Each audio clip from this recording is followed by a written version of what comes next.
Hello, it is Kamal Daniels, and this is the Peng Sports Podcast, Episode 8, Episode Ocho. It is 7:18 a.m., April 21st, and what is up? It's finals week, a stressful week for a lot of us students. Hopefully you're getting through this week, and if you're having a tough time getting through this week, hopefully yesterday, with the George Floyd verdict, help lift your spirits a little bit, help put you in a good headspace, good mind space, maybe to help you push through and do well in these finals, because usually you prepare for these finals a week and usually think you did bad on the finals, but usually you do better than you actually did. But what I like to say about the George Floyd verdict is it's about time. It's a big victory. A lot of people, of course, with this huge celebration, there's going to be a lot of people trying to discredit your happiness and discredit the joy of the verdict for you. But don't let anyone take you down. This was a huge case for the pursuit of equality. Still a long way to go, of course, in this country and around the world. But you got to start somewhere. And this one feels good. So celebrate how you want to celebrate.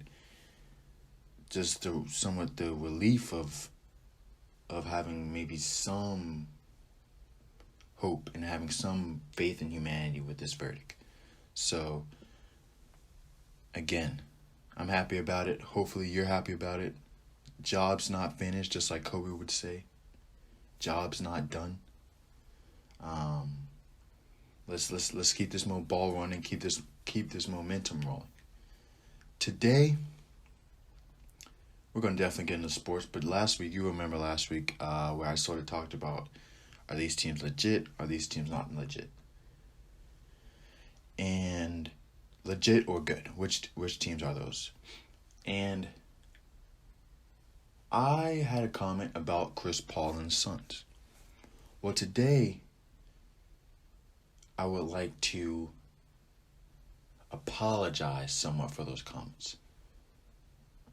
And this isn't the typical thing to do if you're criticizing a player or criticizing someone that hasn't even proven to you that you're wrong, Usually takes like that. Usually if a guy does something or a commentator judges them and the guy doesn't prove anything to them or prove them wrong, usually the commentator doesn't come back on them. But I'm going to apologize for that because it's wrong of me to criticize Chris Paul for judging him on his past experiences. I know if I was judged on my past experiences, that is not how I would want to go. And me being a negative guy and assuming and making assumptions about what this guy's going to do and how I only want him for 4 or 6 minutes just isn't the kind of person I am. Well, maybe it is the kind of person I am. At least the positive person that I want to be is a guy who uplifts, a guy who helps out, a guy who gives credit where credit's due, not take away when things I don't even have the merit to take it away from him. It's a new year. He has a new team, new Suns. Hopefully, this year he can prove me wrong, and not saying it's great to have Chris Paul for 46 minutes. I want Chris Paul for 48 minutes. I hope this year he proves it to me. And I'm also saying this to let people know that you aren't defined by your opinions. Usually with people, they feel their opinions are themselves. That's them. But you got to realize that your opinions change over time, and it's all right to disagree or change your opinions, because that's not you. Once you learn more information, you adjust to it and you adjust your opinions. But it was wrong for me to pass judgment on Chris Paul, and that's not my opinion on Chris Paul yet. Chris Paul has to show me that he's not clutch this season.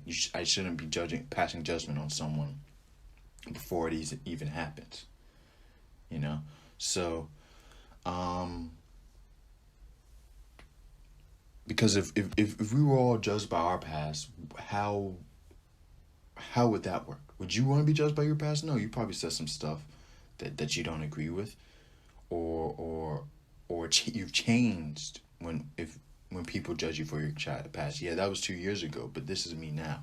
I'm new situation, new opportunity. I'm better than I am. So I would like to say, Chris Paul, I apologize. You're a new person this year. I'm going to judge you off this year's performance, and this year you've been balling. This year you've been playing at MVP level, somewhat like last year. You have more help than you did the past few years. So, Chris Paul, the ball's in your court. Prove me wrong. Again, I apologize for projecting those negative thoughts on you for your past. Hopefully your future can be brighter and greater, Chris. But you do a lot for the African American community, and I thank you for that. Do a lot for HBCUs, and I thank you for that. And since we're speaking basketball and the NBA, let's talk about some other big NBA news. Dwayne Wade is now a minority owner as the Utah Jazz head coach. And I like to say congratulations to Dwayne Wade for him investing in a team, a player being more than just an athlete, a player being a businessman. So congratulations to Dwayne Wade. But with this, what was your initial reaction to Dwayne Wade becoming a owner of the Utah Jazz? Because my personal opinion on this was the Jazz only signing D-Wade to attract free agents, and they're using him. They don't really care about D-Wade. They don't really care how much money he has. They're all rich already, you know. I still think that this is true. But that the Jazz signed D-Wade to attract free agent and using him. But I do believe Dwayne Wade can come into this situation with the plan. And I do believe that if he works on this plan and as long as Dwayne Wade got accepted into the building, as long as they let him in the room, Dwayne Wade may not need the respect he needs. All he needs to be is in the room. And then Dwayne Wade can make a case for himself and slowly but surely work his way up through the system of the not the New York Jazz, the Utah Jazz. And soon before we know it, he's a majority owner. So, yes, do I think the Utah Jazz are doing this for D-Wade's sake? No, I think they're doing it for their sake, selfishly, and just using him. I believe D-Wade, no matter what's going to make money out of this. So technically he won't get screwed, but I do believe he will all in all get screwed over. He could have maximized his potential more by the Utah Jazz. I just feel Utah really don't take Dwayne Wade seriously, and I just feel Utah, has is taking advantage of it.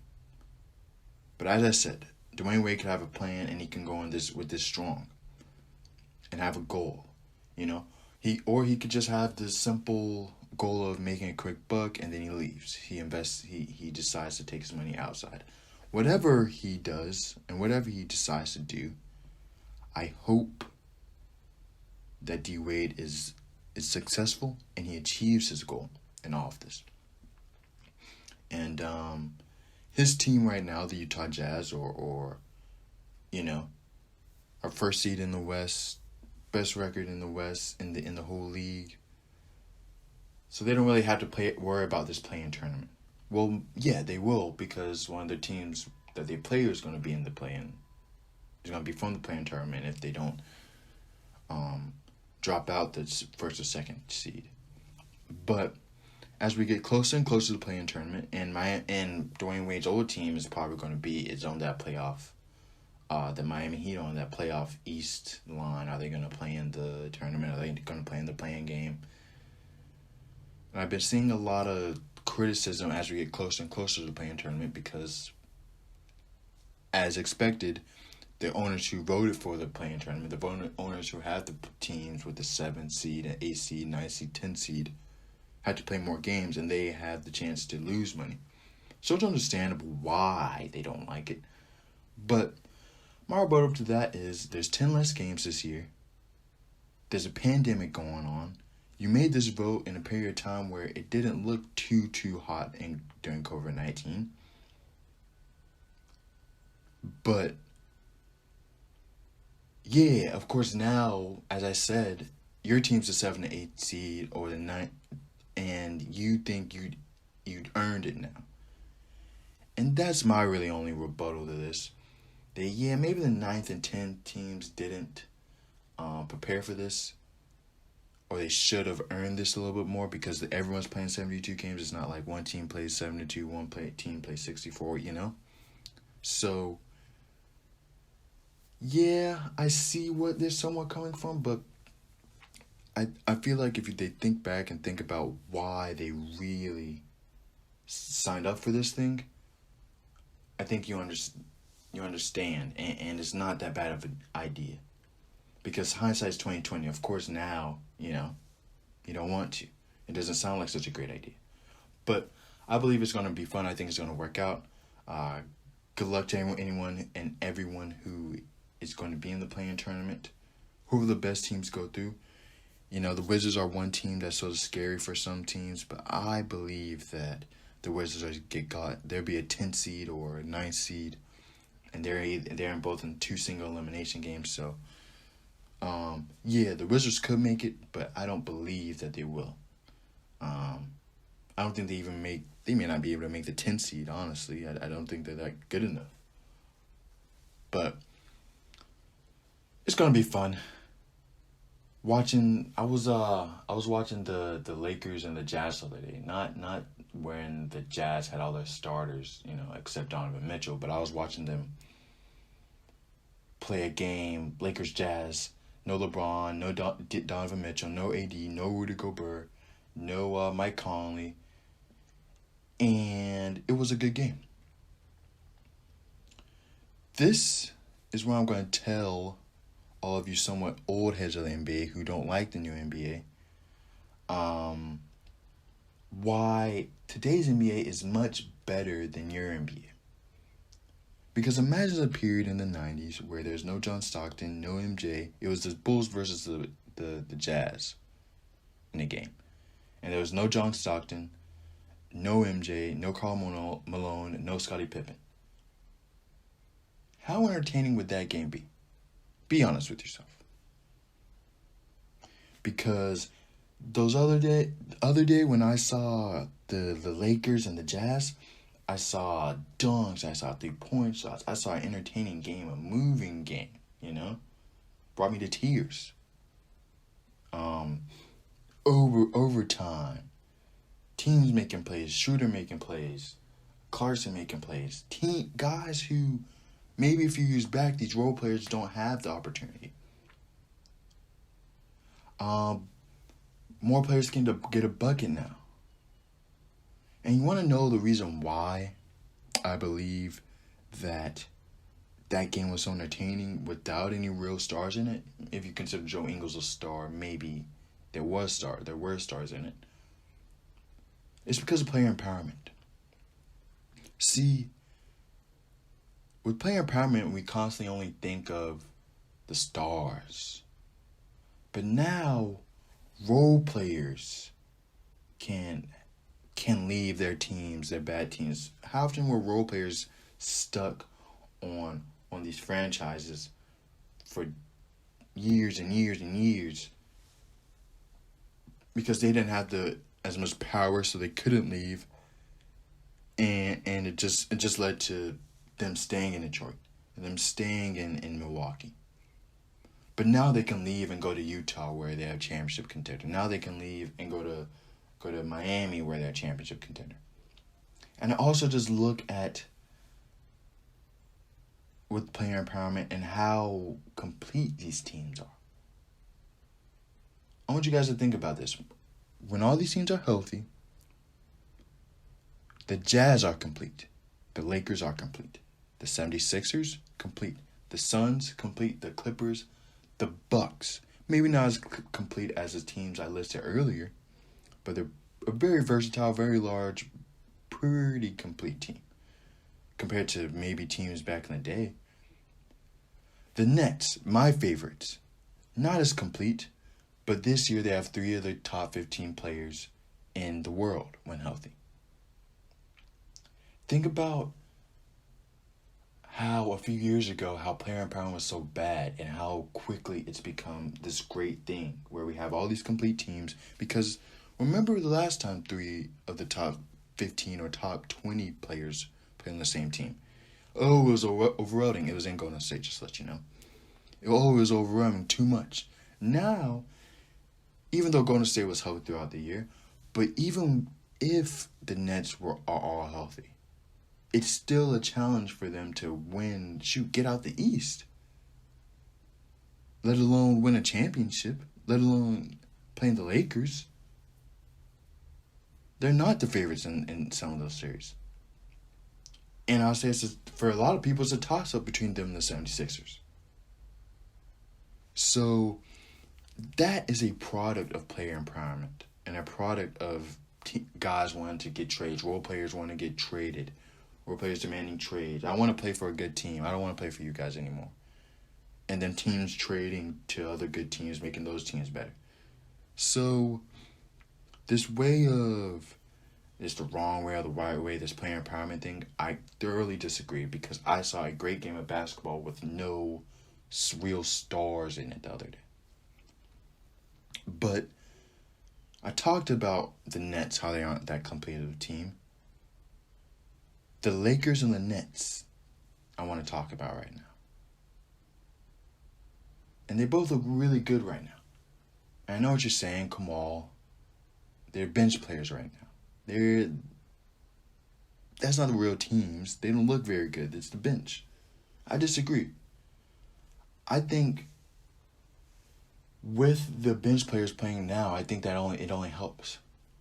I think when LeBron, AD come back, it's gonna be like clockwork. It's gonna be like nothing happened.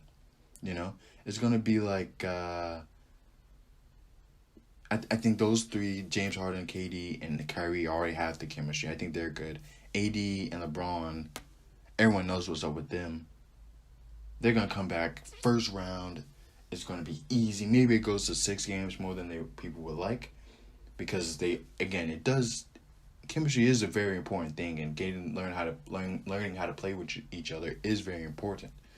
But I do believe that this moment in time is going to win the Nets this championship. Or win the Lakers the championship. Because bench players are playing against good teams like the 76ers, good teams like the Jazz. And they're prepared. So when the stars leave the game or we see how much the drop-off is when LeBron leaves the game for a team, it won't be as big as a drop-off. It won't be as big as a drop-off with AD. They play AD less minutes. So I think this is only helping the Lakers and only helping the Nets. And the Lakers bench or role players are doing very well without LeBron and AD. I think they're a little under 400, little under 500. Kyle Kuzma's playing very well. I believe the Lakers are finally getting the fruits of their labor from that Kyle Kuzma. It was looking like, you should have traded Kyle instead of Brandon, But anyways, another team that is supposed to challenge the Nets and the team that's supposed to beat the Nets, apparently, in the Eastern Conference Finals are the 76ers. And if I were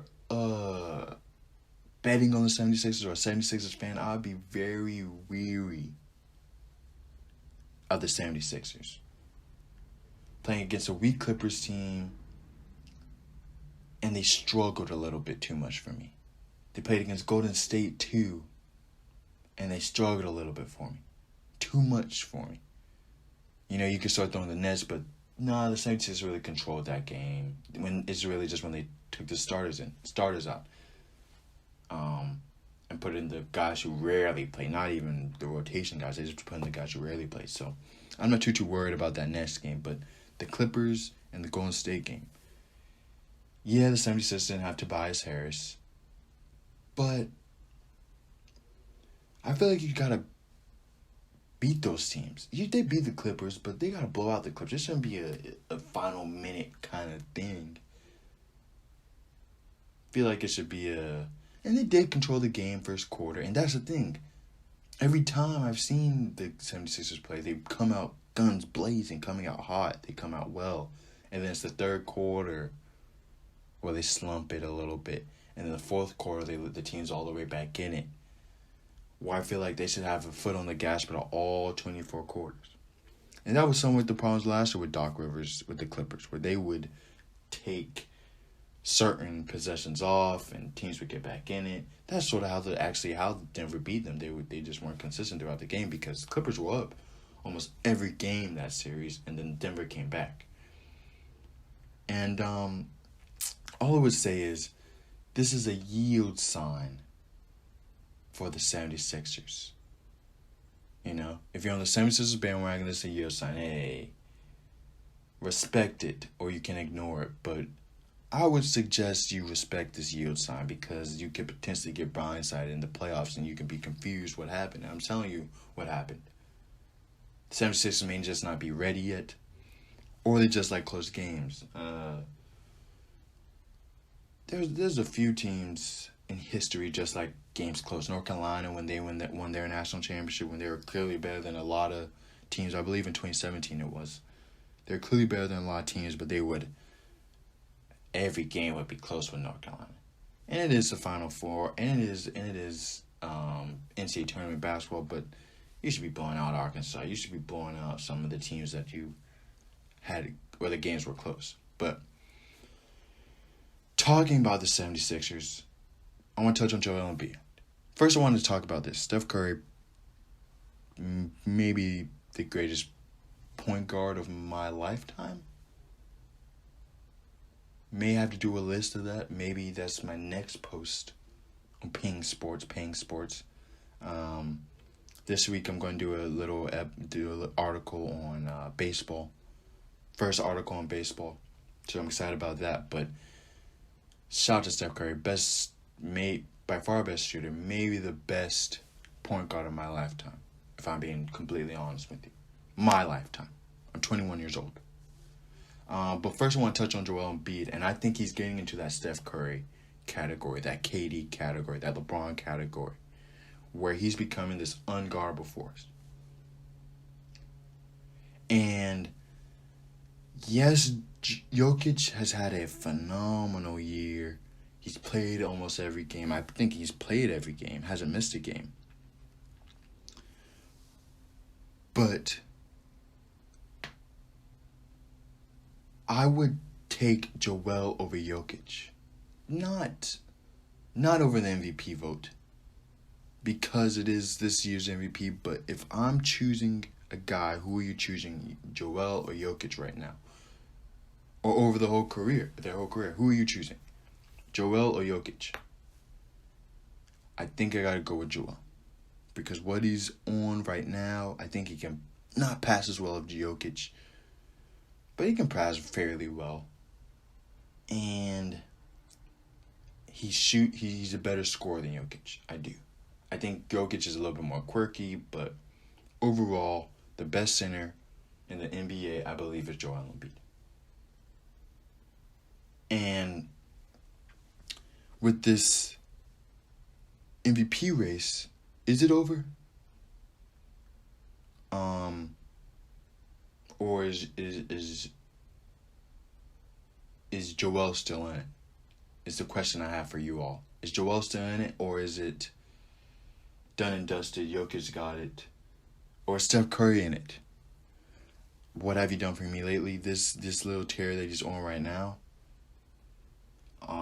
I don't know how many games he's missed, but I know he's had a few injuries this year.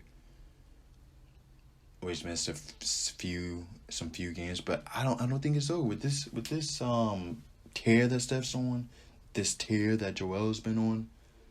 I think it's fair to open this debate back up, because you don't want to just give it to a guy because you won by default. I think you want to give it to a guy who is really the MVP of their team. Even if they have, that shows they're even more valuable. It shows how without them, how great they are. And with him coming back, they have this record. So, and Steph has played majority of games. Do you guys believe if it was 82 games, Steph's injury wouldn't matter as much? James's injury wouldn't matter as much if it was 10 more games? You know, a fruit for thought right there. And also, Steph Curry's number 3. I don't think you guys heard me last week. He's number 3 in the league, easily, and he's confirming that this year. And I believe that with this playoff, hopefully Steph can get into it. But with this playoff, if Steph can get into it and the Eastern Conference can live up to the hype that the Eastern Conference is building, I believe that this can be the best playoffs of the decade, of the 2020s. I do believe it can be the best playoffs so far of the 2020s. I can't speak on 2023, 2022, but 2021 will be the best playoffs so far of the 2020s. I can say that and put my foot down. And the reason for this, or one of the reasons for this, is because the Dallas Mavericks with Luka Doncic are going to be in it. And this is what I have to say about the Mavericks. I was thinking this weekend, and I have somewhat of a theory, prediction, proclamation sort of the ordeal with this Mavericks thing. And I believe the Mavericks are playing the fool right now. I believe Mark Cuban's putting up a front saying, hey, we're trying to win a championship now, but I don't believe it. I don't take it. I think he is waiting. I think he's waiting to re-sign Luka. I think he's waiting to get that big free agent. Keep Kristaps maybe. But I think he's just waiting in the bushes and he's telling all the stakeholders and all the other owners, just wait. We're going to get a guy who's going to help out Luka and be Luka's Robin. Or be Luka's Batman. Superman. Sorry. Who's going to help out Luka, and they're going to create the Justice League. And they're gonna make the Mavericks a dynasty. Mark my words, the Mavericks may be the next great dynasty. But if anyone thinks that the Mavericks are gonna win anytime soon, I do believe it's gonna happen, but not in 2021, 2022, 2023, 2024. It's gonna happen 2025, 26, 27, 28. Because that's when Jason Tatum's contract is gonna be up, Jason Brown's gonna be up, probably Colin Sexton's, De'Aaron Fox's, Donovan Mitchell's contracts are going to be up around that time. They're going to be signing Luka to this new extension, his rookie extension. I do believe that the Mavericks are waiting and they're going to be the next best team. And this is why I believe you draft the best player available. You don't draft for need, because you can always adjust to need. If you're in the NBA especially, you draft for best player available. Not the best quarterback, or, and I'm speaking on the NFL draft, not the best quarterback. If the next best player is Pitts, you pick Pitts. You don't try and pick a quarterback. I know you had win with the franchise QB, but you can win with a decent defense and a star running game, or a star wide receiver core who bails out the quarterback all the time. So my suggestion is, if I was a general manager, I'm drafting for the best player available. And the Mavericks of the 2020s will be the best decade in Mavericks history. 2 championships I'm predicting that the Mavericks will win in 2020, in the 2020s. Also, to add some NBA news, this is not about the Mavericks. Kevin Durant got injured. And that is scary for me if I'm a Nets fan. Ooh, this is the time where Kevin Durant's supposed to be back. He's not supposed. I don't believe Kevin Durant's supposed to be injured again. He may be back soon, but it's just scary to think that that your star player is still getting injured right before the playoffs. So good luck to Kevin Love. Hopefully a speedy recovery. But my prediction, I'm sticking to my prediction even with hurt Kevin Durant. I'm not backing down. I'm not gonna say, oh, I said it if they're all healthy. No, I'm saying the Nets are making the finals with Kevin Durant, without Kevin Durant. Whatever they got, the Nets are making the finals. I made a prediction. I'm sticking to it. If I'm wrong, I'm wrong. But I want to get into some quick NFL news. You know, it's like the Seahawks listen to the show. It's like the Seahawks listen. The Seahawks have signed Aldon Smith from the Dallas Cowboys. He used to play for the Dallas Cowboys. And they still didn't sign a guy from the offensive line for the offensive line, but that's neither here nor there. But it's like when the Seahawks take one step forward, they take two steps backwards. Aldon Smith was charged of domestic violence in Louisiana, and I'm always curious how NFL franchises handle these situations. Do they take it seriously and suspend Alden? I think you guys suspend him. I hope the NFL takes the necessary precaution behind this, but good job, not good job, but Seahawks, you're trying. I respect that. You're trying something. Another defensive personnel that got signed this past week, was Jadeveon Clowney. The Browns made this move, and I think this is great for the Browns. Help out Myles Garrett, sort of mask some of the problems they have at cornerback, even though the cornerback in the secondary was somewhat injured last season. I still got the Ravens winning the division, so I don't think this signing really changed anything. But I do believe the Browns will be fighting the Steelers for a wild card position in the AFC North. So, best division this season, top 3 division this season, the AFC North, right? No? Just talk to me, man. I want to see. What do you guys think? Most difficult division or least difficult division? AFC North. Rank them. There are 8 divisions in the NFL. Rank 1 to 8. Power ranking system. I have that not next week. I have that closer to the beginning of the season, NFL season. Power rankings of all the divisions in the NFL. But speaking from one football to the other football, I want to talk some across the seas football. And we're going to get into it.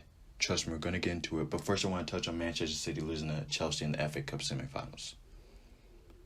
No quadruple for them. Sadly, because I'm the kind of guy that likes to witness history. I'm the kind of guy that wanted Golden State to win against the Cleveland Cavaliers, because I wanted to witness one of the greatest, or if not the greatest team in NBA history, finish the job. But clearly they're not the greatest, because they weren't able to finish the job and win a championship like the Chicago Bulls did when they went 72-10. They still have the opportunity to win a treble, which is nothing to be ashamed of. If anything, it may be one of the greatest, if not the greatest achievement in football, winning the treble. Winning the Carabao Cup, the EFL championship, the the Premier League and the Champions League. Still have chances to do that. That Champions League thing was looking a little scary for a minute this week. But they play my favorites, PSG, so I do not think they're going to win the Champions League, only because they're playing PSG in the semis of the Champions League tournament. Does it sound like it? But anyways, Kevin Durant got injured, so it's going to be tough. It's going to be tough. He may be back. Speaking of the EFL Championship and Manchester City, the team that they will be facing in that championship are the Spurs. And they just sacked Jose Mourinho. What do you guys think?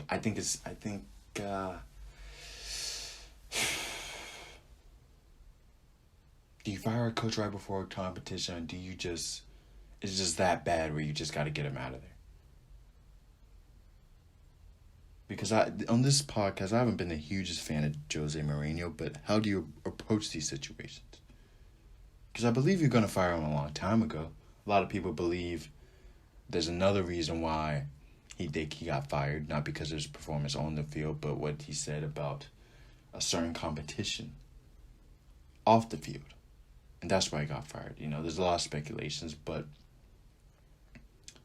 the speculations he was talking about and the speculations I've been alluding to throughout this whole football segment was the Super League. The European Super League. This was the biggest thing in sports, by far. This was one of the craziest things I've ever witnessed in sports. Easily. So, what were my initial thoughts when I first saw it? What was my first thought? My first thought was no. You can't do this. This is crazy. You can't change soccer. You can't change football. And then my thought process went to, yeah, this could work. And now, with it being suspended now, it's back to no again. But let me tell you why I went to no to yes to back to no. You know, why I went to no the first time initially. But what was this is unfair. This is not football. This is crazy. What is this? First, let me explain the Super League to you guys. All the top teams in Europe, 12 of them, and they plan to get some more, were planning to leave the Champions League as it is and create the Super League. So, with that explanation, I think you understand why, if you understand football, why I was saying no to this. But the real question is, why did you switch your answer from no to yes? I just like to note, again, the Super League is suspended, and I don't think it's the end of this, what that we hear from the Super League or something like the Super League. But I do think these owners are trying to get rid of the Champions League because they aren't getting enough money. But let me put you into my head of why I've changed my answer to yes. I saw this statement from the Premier League stating this. This is a quote from the Premier League, and you can look this up online.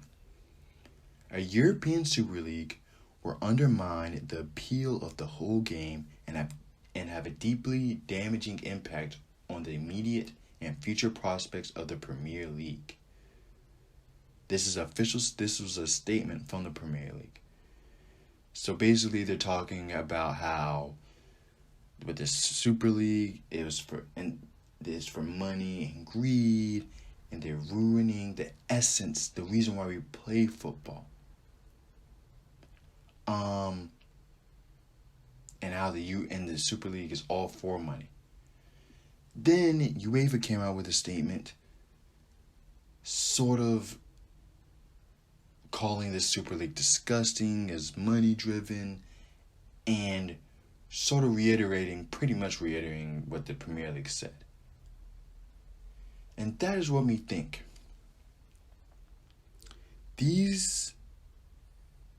Not the Premier League as much, but the Premier League has a hand in this, are some of the most corrupt governing bodies in football, UEFA and FIFA. UEFA is under FIFA, if anyone who doesn't know. They're not a separate entity. They're under FIFA. They just control the European sector of Europe, of the FIFA division. And the Premier League was built to make money. I know it has a trickle-down system, which I don't think is effective enough. Of course, I don't know the logistics behind it, but there's clubs falling left and right. The Champions League, which UEFA invented, was made for more money, because it's not the Champions League, as I've heard actually multiple times during this during this little Super League fiasco. I remember them saying, yeah, the Champions League isn't really the Champions League, because it isn't. The top 4 teams from the English Premier League can make it. The top 4 teams, I believe, from the Spanish League can make it. Maybe it's top 4 teams from Serie A can make it, and it's similar throughout all these. It's unless you come from a small league, then only a champion's really making it. And the Champions League, as I said, the Champions League and the Premier League were made for money. So I just saw the hypocrisy in this. I saw, what's going on here? Am I on the side of the corrupt people? It just doesn't sound right. And with me being American, I thought to myself, this works for us. The rich really control the game. The owners control the NFL, as much as we want to say the commissioner does. The owners control the NFL. In the NBA, the owners somewhat control, even though the players have more power, the owners sort of control these leagues. And it works for us. Why can't it just work for them? Also, in football, fairness was a big thing made. In football, who's been the last few champions of the Premier League? Right? Manchester City, Liverpool, Chelsea. And then they say they brought up Leicester City. Yeah, Leicester City happened, but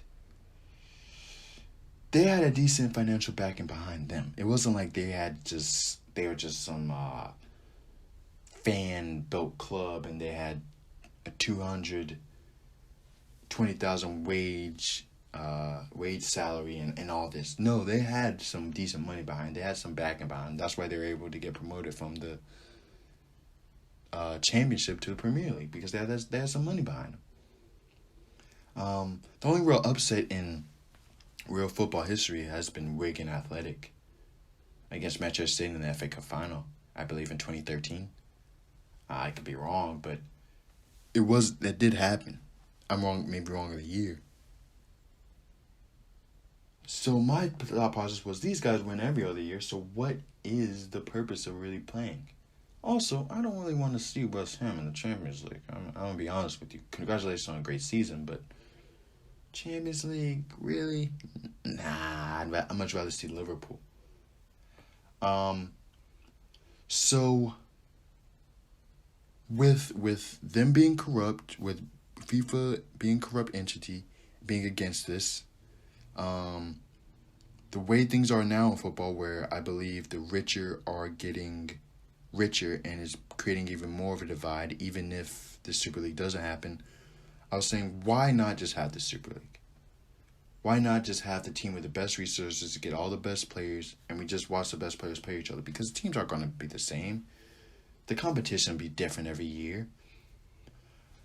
But I thought about it. Yes. Yes to this Super League. Yes to everything that makes football great, changing the fabric of football, really is his best. And it was really not that difficult of a decision to change back to no. For the simple fact it's just not right and it's just not fair. Even though football isn't that fair, it's the essence of it, the spirit of it isn't fair. The last Champions League winners have been all big clubs. But the fact that West Ham can become a champion, and you've heard this train of thought throughout the whole uprising. You've heard this. And yeah, I do believe that if you really look at it, 2020 hindsight, these teams were getting $400 million. And yeah, it's going to benefit the economy, I believe. But what kind of money is that? You know, you get $400 million of somewhat tainted money, of somewhat not earned money. And what I hear about the English people from England and people from Europe, is these guys love to work. These guys love to get benefited from the work. They don't like to, they do probably like a reward and money, but they like to work and earn things and get things. It's different from the United States. In the United States, we have a lot of people who don't like to put in the hours, don't like to put in the time, but they like to get things. If they could sit down and not do anything and get paid, they would do it. And that's how people are in Europe.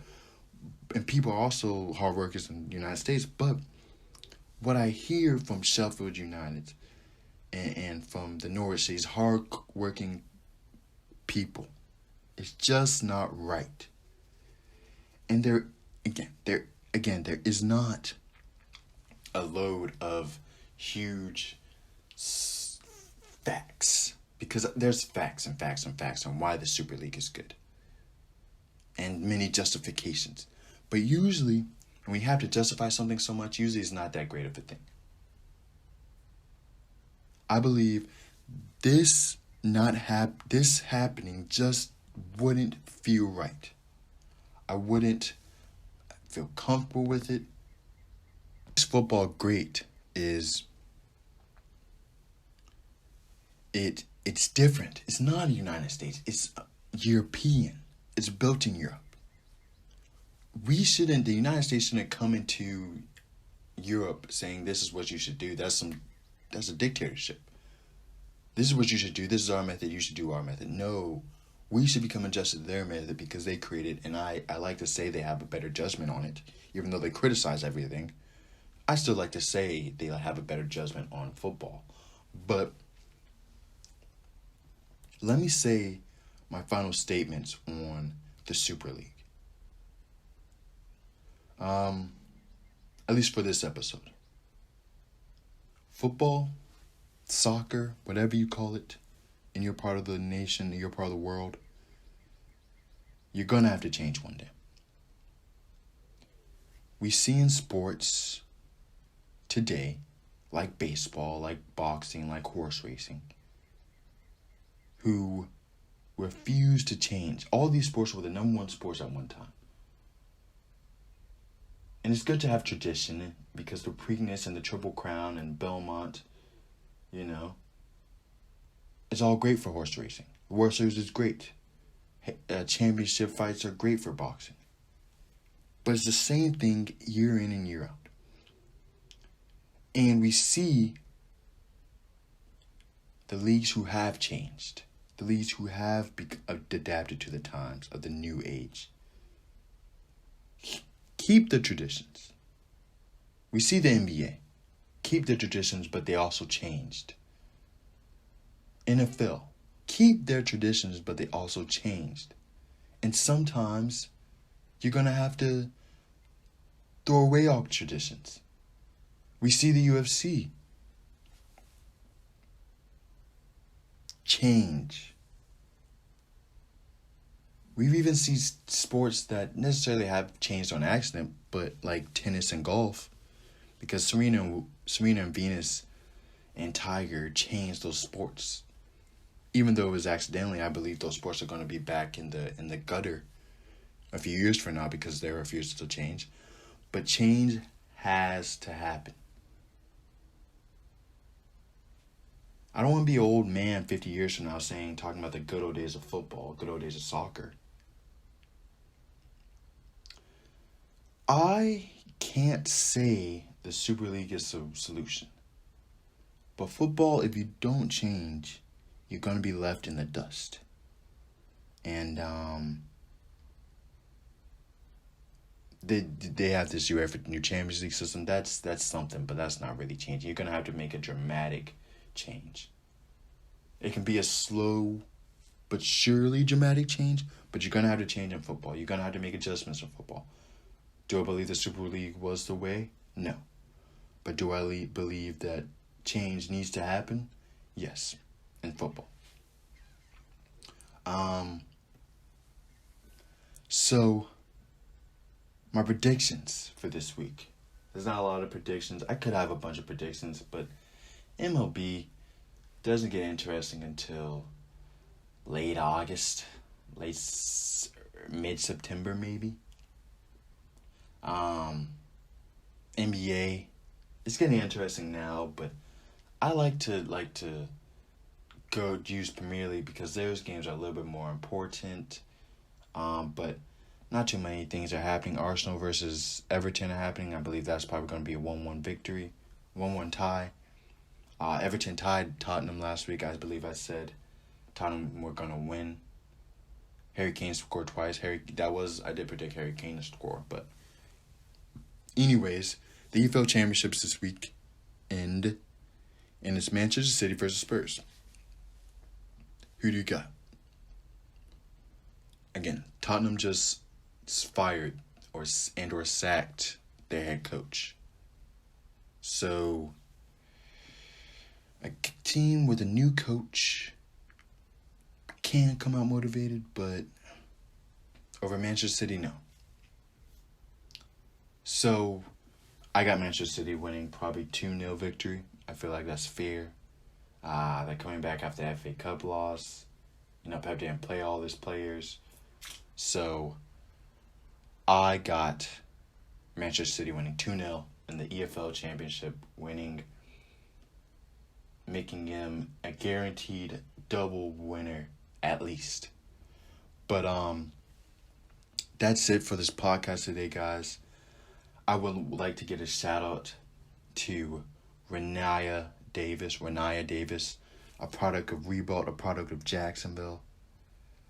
I saw Grayson Allen last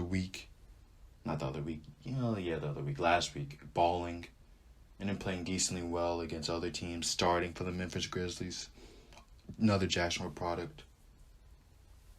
Just saying, man. Jacksonville's on the come up. Watch out.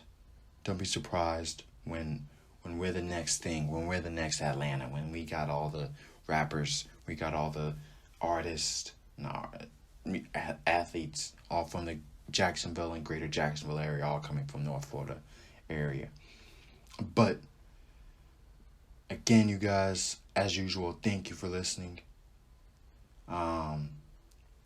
Still having fun with it. Still having a great time. New article up on Friday, 12:05, as usual. Thank you for listening. And this has been the Peng Sports Podcast with Kamal Daniels. Thank you.